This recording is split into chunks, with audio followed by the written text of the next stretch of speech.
لیکن ابن عبد الرحمان کہتے ہیں مگر یا رسول اللہ میرا جرم بہت بڑا، میرا جرم بہت۔ آقا نے لے جا ان کو گھر پہنچا دو۔ گھر پہنچ گئے، 1 دن 2 دن 3 دن 4 دن ہفتہ گزرا۔ سرکار علیہ السلام نے حضرت سلمان سے فرمایا سلمان کیا حال ہے؟ عرض کی یا رسول اللہ ابن عبد الرحمان زندہ نہیں رہے گا، وہ مر جائے گا۔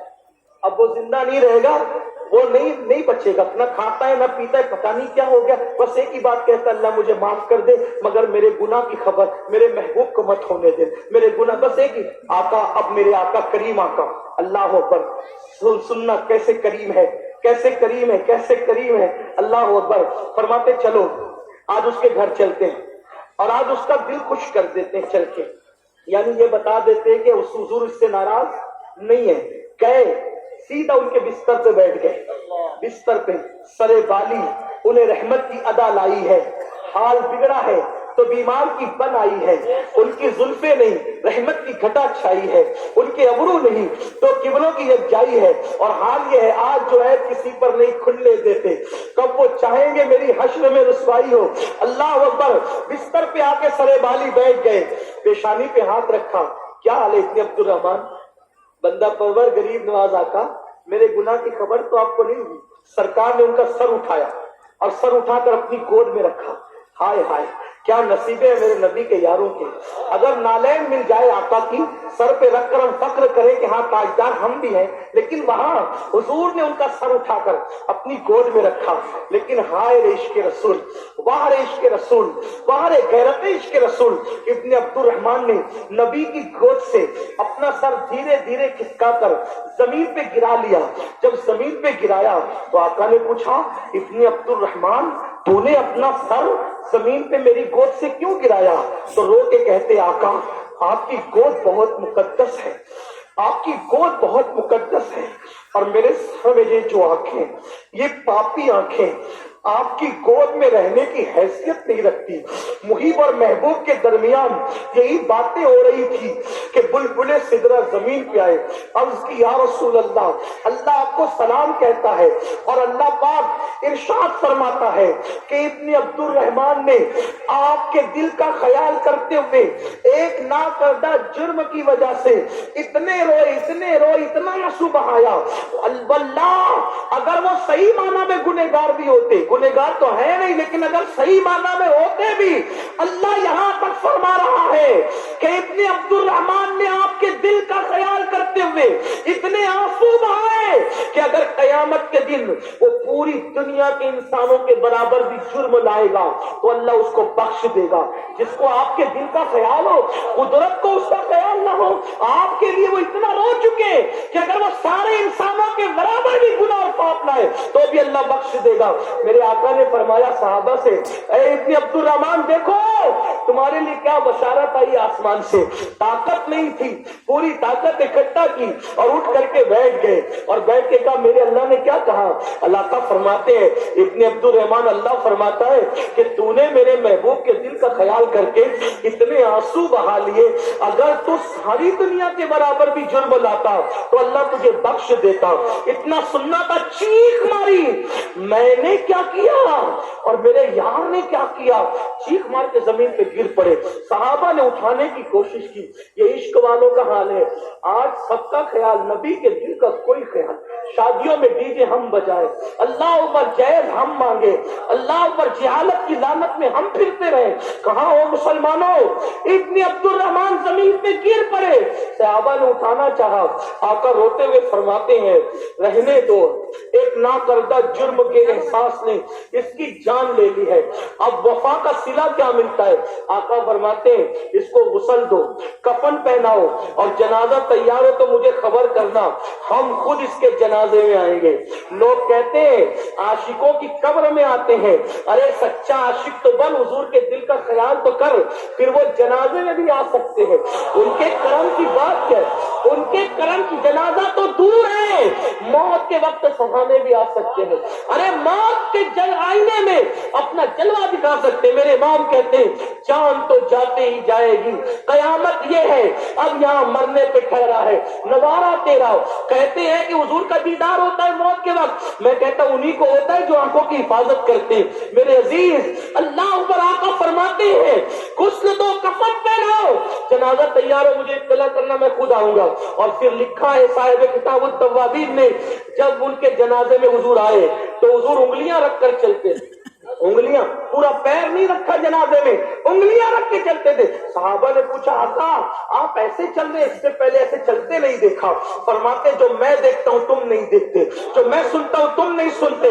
آج ابن عبد الرحمان کے جنازے میں آسمان سے اتنے فرشتے آئے ہیں کہ مدینے کی گلیاں چھوٹی پڑ گئی ہے، کہیں پیر رکھنے کے لیے جگہ نہیں ہے، اس لیے میں انگلیاں رکھ کے چل رہا ہوں۔ عاشق کا جنازہ ہے، بڑی دھوم سے نکلے، اللہ اکبر، یہ ہے عاشقوں کی شان۔ لیکن ہم نے عشق کی باتیں کی، ہم نے عشق کیا نہیں۔ اس کی سب سے بڑی وجہ ہمارے پاس سب ہے، علم نہیں ہے۔ علم کے بغیر عشق کیسے ہوگا؟ جو قوم وضو کا طریقہ نہ جانے، استنجا کا طریقہ نہ جانے، غسل کا طریقہ نہ جانے، پاکی ناپاکی کے مسائل نہ جانے، نماز کیسے پڑھتے یہ نہ جانے، اس کو یہ علم نہیں ہو تو وہ کیسے عاشق بنے گا؟ آؤ اس تعلیمی کانفرنس سے عشق اور علم دو عین کا پیغام لے کر کے جاؤ۔ عشق کے ساتھ جب علم آتا ہے تو پھر دنیا اتنی بلندی پر، انسان اتنی بلندی پہ جاتا ہے جہاں پر کسی کا تصور نہیں جاتا۔ آج سنیوں کو دو عین پہ کام کرنے کی ضرورت ہے، عشق اور علم۔ آؤ اپنے بچوں کو عالم بھی بناؤ، عاشق بھی بناؤ۔ آپ کہیں گے کیا فرق ہے؟ دیکھو صرف عالم بنے گا عاشق نہیں بنے گا تو نبی کے علم کو گدی اور بیل سے تشبیہ دے گا، اور اگر عالم کے ساتھ عاشق بھی بنے گا تو کہے گا کہ تیرے وصف اے بے گناہی سے ہے بری، حیراؤں میں شام میں کیا کیا کروں۔ اگر میرا حافظ بنا عاشق نہیں بنا تو حافظ ہو کر کے آیتیں ڈھونڈے گا کہ کس میں علم غیب کی نفی کس میں ہے، یہ آیتیں ڈھونڈے گا۔ اور اگر حافظ کے ساتھ عاشق بھی بنا تو کہے گا کہ پورا قرآن نبی کی نعت نظر آتا ہے۔ اللہ اکبر، اس لیے عین عشق کا ہے، علم کا ہے، اس پہ محنت کرو۔ لیکن یاد رکھو اپنے بچوں کو دنیاوی تعلیم بھی دو، ان کو انجینئر بناؤ، ٹیچر بناؤ، ڈاکٹر بناؤ، اللہ اکبر، اور ان کو IAS بناؤ، IPS بناؤ۔ یہ مت کہو ہمارے پاس پیسے نہیں ہے، جھوٹ مت بولو۔ اگر تمہارے پاس پیسے نہیں ہیں تو اتنے بڑے بڑے جلسے کیسے ہوتے ہیں؟ تمہارے پاس پیسے نہیں ہیں، اتنی بڑی بڑی شادیاں کیسے ہوتی ہیں؟ اگر پیسے نہیں ہے، میں تو یہ کہتا ہوں بڑی معذرت کے ساتھ، سنیوں کو چاہیے، ہر جلسے میں ہم کہتے ہیں شادی کا خرچہ کم کرو، شادی کا خرچہ کم کرو، میں کہتا ہوں شادی کا خرچہ بھی کم کرو اور جلسوں کا خرچہ بھی کم کرو، جلسوں کو بھی سستا کرو، اور جلسوں کو سستا کر کے علم پر وہ پیسے خرچے کرو۔ میں کہ سنیوں کے پاس دولت کم ہو سکتی ہے لیکن لٹانے کا جتنا جذبہ سنی کے پاس ہے اتنا کسی کے پاس نہیں۔ میں صرف یہ کہنا چاہتا ہوں میرا پیر، اگر میرا پیر دنیا سے چلا گیا دنیا سے تو میرے پیر کو میرے 1 لاکھ کی چادر کی ضرورت نہیں ہے۔ کیوں نہیں ہے؟ اس لیے نہیں ہے کہ جنت میں وہ ہے اور جنتی لباس اس کو مل چکا، اب اس کو کسی کپڑے کے ٹکڑے کی کیا ضرورت ہے۔ لیکن چادر چڑھانے سے منع نہیں کرتا، تو تے پشتینی سنی ہو، نہ کنورٹڈ مسلمان ہو نہ کنورٹڈ سنی ہو، نسلن بعد نسل مسلمان، اور سنی بھی ویسا ہی ہو۔ ہاں یاد رکھنا 41 پشتوں کا سنی ہو، یہ بات یاد رکھنا، ہاں یاد رکھنا۔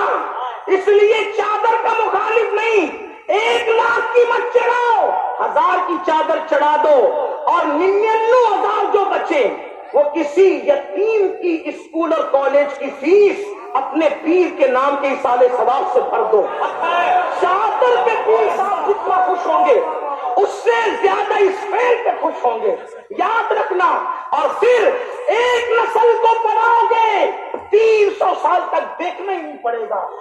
اگر کسی بیوہ کے سر پہ پیسہ بچا کے ڈال، میں منع نہیں کروں، چادریں ڈالو، چڑھے گی چادریں، لیکن اس شان سے چڑھے گی کہ 1 لاکھ کی نہیں 1000 کی چڑھے گی، اور 99,000 روپیہ قوم کے پیر کے اصالے ثواب کے لیے خرچ ہوں گے۔